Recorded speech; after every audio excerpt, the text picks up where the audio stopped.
In this week's Tech Intos, we are looking at some protocols for when students are using devices. And so if students are using devices in your class, you might need some tips for getting their attention back, bringing everyone back together, and really helping students with even self-regulating their own appropriate technology use. So our goal in this Tech Intos is to look at some ways that we can bring all students back together quickly for transition into either instructions or a new activity. We've all been trying to give instructions to a group of students who is currently on devices, probably doing 20 different things that we did not ask them to do.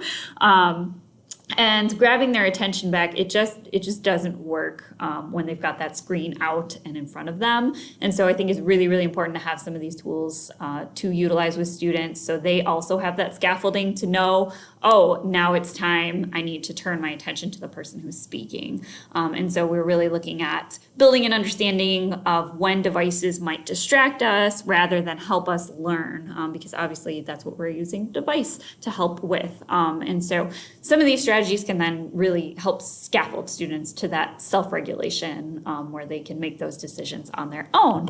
But I think they're really helpful to bring out full class as good reminders and just part of your process. So the first term that I like to use is called a clamshell, and I use this with laptops and Chromebooks.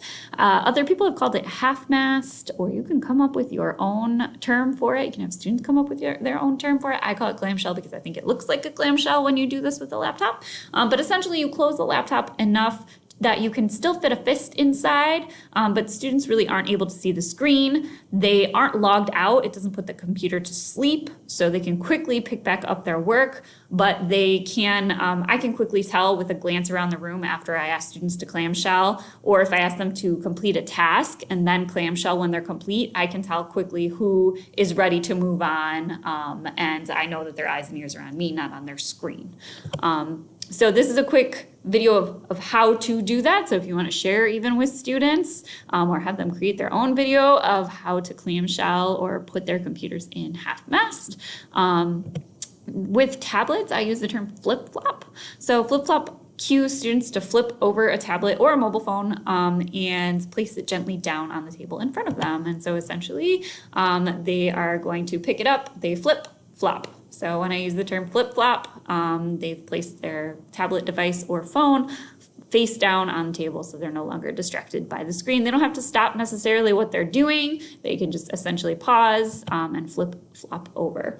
The second thing I ask is to take headphones out and make sure that their ears are listening just to the speaker, whoever is speaking at the moment, and undivided attention on eyes and ears on whoever is speaking, whether that's their partner, whether that's someone in their group, or whether that's the teacher. And there is a video link that I'm going to share in the notes of this video. That's a 60-second strategy that is on professional courtesy. That's the term that they use. And I think that would work really well with secondary students, that this is a professional courtesy, that when someone is speaking and you are using a device, these are 3 things that you should do.